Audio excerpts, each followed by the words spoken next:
Mister ladies viewers அனைவருக்கும் வணக்கம். நான் டாக்டர் நித்யா, சித்த மருத்துவர். உடலோட ஆரோக்கியம் எதை பொறுத்து இருக்குன்னா குடலோட ஆரோக்கியம். குடல் சுத்தமே உடல் சுத்தம் அப்படின்னு நம்ம சொல்லலாம். நம்ம பெரும்பாலும் சந்திக்கிற நிறைய பிரச்சனைகள்ல முக்கியமான காரணமா இருக்கிறது நம்ம இன்டெஸ்டைன், கட் அப்படின்னு சொல்றோம். கட் ஹெல்த் எப்படி இருக்கு இதை பொறுத்துதான். நம்ம சாப்பிடுற உணவு வாயிலிருந்து அப்சார்ப்ஷன் நடக்க ஆரம்பிச்சிடும். அந்த உமிழ்நீரோட கலக்கும் போதே இது அப்சார்ப்ஷன் நடக்குது அப்படின்னு நம்ம தெரிஞ்சுக்கலாம். அதுக்கப்புறம் தொடர்ந்து ஈசோவேகஸ் வழியா உணவு குழாய் வழியாக நம்ம வயிற்று பகுதியை சென்றடையுது. அங்கிருந்து சிறுகுடல், பெருங்குடலுக்கு அது மலமாக வெளியேறுது. இந்த மாதிரி ஒரு பெரிய ப்ராசஸ் நம்ம உடல்ல நடக்கும்போது, அப்போ இந்த ஃபுட் பாத்ல ஏதாவது ப்ராப்ளம் இருக்கு அப்படின்னாவோ, இல்ல நம்ம எடுக்கக்கூடிய உணவில் நிறைய கழிவுகள், இப்போ அன்ஹெல்தி டயட் தான் நம்ம எடுக்கிறோம், அதாவது குப்பை உணவுகளை நிறைய வாய்க்குள்ள போட்டு திணிச்சுக்கிட்டே இருக்கிறோம் அப்படின்னு சொல்லலாம்.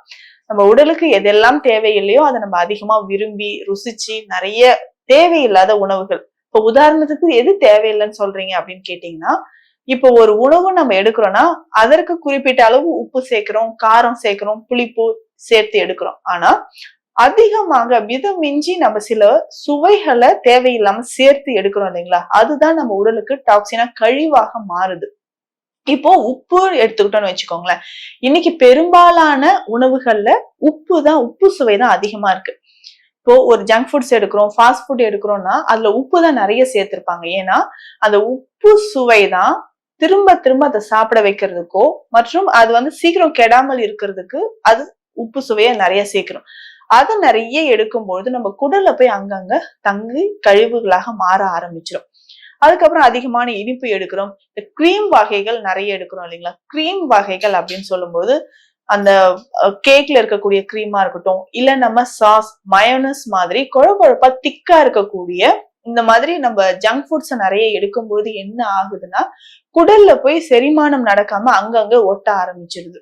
ஒட்ட ஆரம்பிக்கிறதுக்கு அப்புறம் என்ன நடக்குதுன்னா, நம்ம சாப்பிடுற ஃபுட், ஹெல்த்தி ஃபுட்டும் டைஜஷன் ஆகாம, அப்சார்ப்ஷன் ஆகாம மலமாக வெளியில தள்ளுதுன்னு சொல்லலாம்.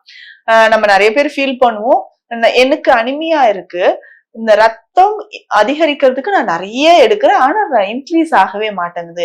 உடல் எடை அதிகரிக்க நான் இந்த மாதிரி எல்லாம் ஃபுட் எல்லாம் சாப்பிட்றேன், ஆனா அதிகரிக்க மாட்டேங்குது, என்னன்னே தெரியலையே அப்படின்னு சொல்லுவோம். எடுக்கிற ஃபுட் எல்லாமே அப்சார்ப்ஷன் நடக்காம மலமாக வெளியே போகுதுன்னா அதுக்கு முக்கிய காரணம் டாக்ஸின்ஸ் மட்டும் இல்ல, குடல்ல நிறைய கழிவுகள் அங்கங்க லேயரா இருக்கும். இப்ப குடல்ல வில்லைஸ் அப்படின்ற ஒரு நுண்ணிய அமைப்பு இருக்கும், லைக் ஃபிங்கர் லைக் ஸ்ட்ரக்சர் அப்படின்னு சொல்லலாம். இந்த வில்லைஸ் தான் நம்ம என்ன பண்ணுதுன்னா, நம்ம ஃபுட்ல இருக்கக்கூடிய அந்த ஃபுட்ல இருக்கக்கூடிய அந்த சத்துக்கள் எல்லாமே அப்சார்ப்ஷன் பண்ணிக்குது அப்படின்னு நம்ம சொல்றோம். அப்ப அந்த அப்சார்ப்ஷன்ல ஏதாவது தடை ஏற்படும் பொழுது, அப்போ இந்த கழிவுகள் எல்லாமே லேயரா நம்ம இன்டெஸ்டைன்ல படிஞ்சிருக்கும் போது வில்லைஸோட அப்சார்ப்ஷன் குறைய ஆரம்பிக்கும். அப்ப நமக்கு நியூட்ரிஷன் தேவையான அளவு இல்லாமல் இருக்கும். அப்ப குடல் சுத்தம் அப்படின்னா எந்த மாதிரியான உணவுகள் எடுத்தா இந்த கழிவுகள் எல்லாமே குடல்ல தேங்காமல் நம்ம ஆரோக்கியமாக இருக்கலாம் அப்படின்றதையும் தெரிஞ்சுக்கணும். நார்ச்சத்து அதிகமா இருக்கக்கூடிய உணவுகளை எடுக்கணும். இந்த நார்ச்சத்து தான் என்ன பண்ணணும்னா நம்ம குடல்ல இருக்கக்கூடிய இந்த கழிவுகள் எல்லாமே வெளியேற்றுதுன்னு சொல்லலாம். சரி, அப்படி நான் நார்ச்சத்து என்னென்ன உணவுகள்ல அதிகமான ரிச் ஃபைபர் இருக்கு நான் எப்படி எடுத்துக்கலாம் அப்படின்னா, நான் மறந்த விஷயங்களை திரும்ப நான் ஞாபகப்படுத்துறேன்.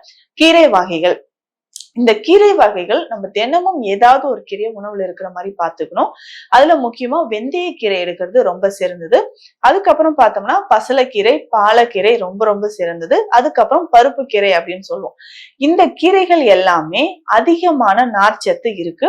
முக்கியமா இரும்பு சத்தோட சேர்த்து நார்ச்சத்து நம்ம உடல்ல சேரணும்னா புளிச்ச கீரையை எடுத்துக்கலாம். அதிகமான இரும்பு சத்து, கால்சியம் ரொம்ப அதிகமா இருக்கு. இந்த புளிச்சக்கீரை எல்லாம் சாப்பிடும்போது குடல் சுத்தம் அப்படின்றது நமக்கு ஏற்படும். அதுக்கப்புறம் காய்கறி வகைகள்ல அப்படின்னு பார்த்தோம்னா வாழைத்தண்டு ரொம்ப ரொம்ப சிறந்தது. வாழைத்தண்டு நிறைய பேர் நம்ம என்ன பண்றோம்னா, வாழைத்தண்டு சின்ன சின்னதா கட் பண்ணிக்கிறோம், அதை மிக்சியில போட்டு ஃபில்டர் பண்ணிடுறோம் இல்லைங்களா. அப்போ அதோட நார்ச்சத்து எல்லாமே வெளியில போக ஆரம்பிச்சிடும். வெறும் தண்ணியை மட்டும் நம்ம குடிச்சிட்டு இருக்கிறோம். நார்ச்சத்து எந்த ஒரு ஃப்ரூட்ஸ் அண்ட் வெஜிடபிள்ஸ் நம்ம ஜூஸா போட்டாலும் அதை ரொம்ப ஃபில்டர் பண்ணி அந்த தண்ணியை மட்டும் குடிக்கிறதுல நமக்கு ரொம்ப கம்மி, ரொம்ப மினிமலான ஒரு சத்துக்கள் தான் நமக்கு சேருது. எல்லா சத்துக்களுமே நம்ம ஃபில்டர் பண்ணி அதை தூக்கி தூரம் போட்டுறோம். அப்படி பண்ணாம நார்ச்சத்தோடு சேர்த்து அந்த ஜூஸை நம்ம எடுக்க ஆரம்பிச்சோம்னா நிறைய பலன்கள் நம்ம உடல்ல கிடைக்கும். மைக்ரோ நியூட்ரியன்ஸ் நம்ம உடலுக்கு நிறைய கிடைக்கும். குடலுக்கு தேவையான சத்துக்களும் நமக்கு கிடைக்குதுன்னு சொல்லலாம். அடுத்து முக்கியமா நம்ம கட் ஹெல்த்துக்கு ரொம்ப ரொம்ப முக்கியம் ப்ரோபயோட்டிக்ஸ். இந்த ப்ரோபயோட்டிக்ஸ் அப்படின்னு சொல்லக்கூடிய குட் பாக்டீரியாஸ் இருக்கும் வரைக்கும் தான் நம்ம குடல் ஆரோக்கியமாக நோய் எதிர்ப்பு சக்தி நிறைய இருக்கும் அப்படின்றத நம்ம தெரிஞ்சுக்கணும். இது தயிர்ல நிறைய இருக்கு, பழைய சாதம், நீர் ஆகாரத்துல நிறைய இருக்கு. அதே மாதிரி இன்னைக்கு வெஜிடபிள்ஸ் எல்லாமே தண்ணீர்ல போட்டு நம்ம கொஞ்சமா உப்பு போட்டு அந்த தண்ணீர் ஒரு வாரம் வரைக்கும் வைக்கும் போது அதை பதப்படுத்தி அது நியூட்ரிஷன் எல்லாமே அதுல இறங்கி அந்த தண்ணியை நம்ம குடிச்சோம்னாலும் அதுல நிறைய ப்ரோபயோட்டிக்ஸ் இருக்கு.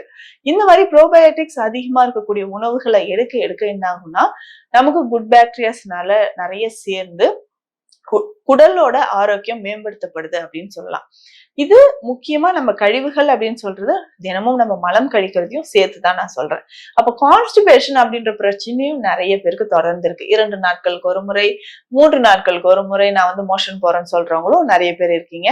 அதற்கு நம்ம என்ன பண்ணலாம்னா நிலாவாரை பொடியோ இல்ல பொன்னாவாரை பொடியோ நம்ம எடுத்துக்கலாம்.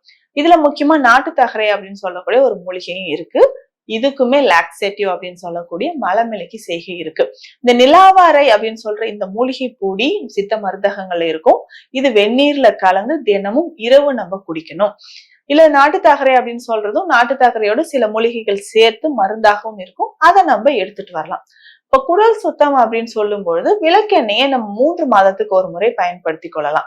இப்போ குப்பை மேனி இலை சாறு எடுத்து அந்த சாறு கொஞ்சமா நம்ம விளக்கெண்ணையோட நல்லா மிக்ஸ் பண்ணி ஒரு 2 ஸ்பூன் அளவுக்கு குடிச்சிடணும்.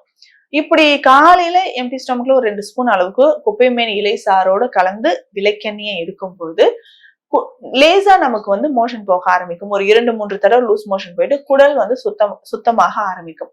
இது வாரத்திற்கு இப்ப எப்படின்னா 3 மாதத்துக்கு ஒரு முறை வாரம் 3 நாள் செஞ்சா போதுமானது. இந்த மாதிரி நம்ம எடுத்துக்கிட்டே வரும்போது குடலோட சுத்தம் ஆரோக்கியம் அப்படின்றது மேம்படுத்தப்படும். அதே மாதிரி அதிகமான மாவுச்சத்து, முக்கியமா மைதா சார்ந்த உணவுகள், ரிஃபைன் ஃப்ளோர் அப்படின்னு சொல்றோம். இந்த மாதிரி மைதா சார்ந்த உணவுகளை நிறைய எடுக்கும் போது கம் மாதிரி அது எல்லாமே போய் குடல் பகுதியில படிய ஆரம்பிச்சுட்டு நமக்கு அப்சார்ப்ஷன் சரியா இல்லாமல் இருக்கும். இதுக்குதான் சித்த மருத்துவத்துல பேதி மருந்து நிச்சயமாக எடுக்கணும். 6 மாதத்துக்கு ஒரு முறை நம்ம பேதி மருந்து எடுக்கணும் அப்படின்றது சொன்னோம். சோ குடலை கழுவி உடலை வள அப்படின்றதுதான் சித்த மருத்துவத்தோட அடிப்படை கோட்பாடு. குடலோட ஆரோக்கியம் ரொம்ப ரொம்ப முக்கியம். இப்ப குடல் சுத்தம் செய்வதற்கான ஸ்பெஷல் மெடிசனும் நம்ம கொடுத்துட்டு இருக்கிறோம். ஒவ்வொருத்தருக்கும் எந்த மாதிரி குடல் சுத்தம் எடுக்கணும், எந்த மாதிரி கொடுக்கணும் அதை பேஸ் பண்ணி நம்ம கொடுக்குறோம். இத டீ மாதிரி டெய்லியும் குடிக்கலாம். இந்த டீயை டெய்லி குடிக்கும்போது என்ன ஆகும்னா குடல் பகுதியில் இருக்கக்கூடிய டாக்ஸின்ஸ் எலிமினேட் ஆகும். இல்ல வாரம் ஒரு முறை நம்ம 3 நாட்கள் இந்த மாதிரி எடுக்கணும்னாலும் அதற்கு தனியான விளக்கெண்ணெய் சார்ந்த மருந்துகளும் நம்ம கொடுக்குறோம். இல்ல 6 மாதத்துக்கு ஒரு முறை பேதி மருந்து எடுக்கணும், யார் யாருக்கெல்லாம் அது தேவைப்படுதோ அதுக்கேற்ற மாதிரியான மருந்துகளும் நம்ம கிளினிக்ல கொடுத்துட்டு இருக்கோம். எந்த டிசீஸ்க்கு இருந்தாலும் சரி, முக்கியமா தோல் சார்ந்த பிரச்சனைகளோ வாதம் சம்பந்தப்பட்ட நோய்கள் இருக்குனாலும் குடலை ஃபர்ஸ்ட் நம்ம கிளீன் பண்ணணும். அதை கிளீன் பண்ணதுக்கு அப்புறம் தான் மெடிசன்ஸ் எடுக்கும்போது அப்சார்ப்ஷன் கரெக்டா இருக்கும். சோ என்ன பண்ணணும், நம்ம குடல் ஆரோக்கியமாக இருக்கிறதுக்கான சில வழிமுறைகளை இந்த பதிவுல நான் சொல்லியிருக்கிறேன். முக்கியமா காய்கறிகள்ல முட்டைக்கோஸ் நம்ம நிறைய சேர்த்துக்கணும்.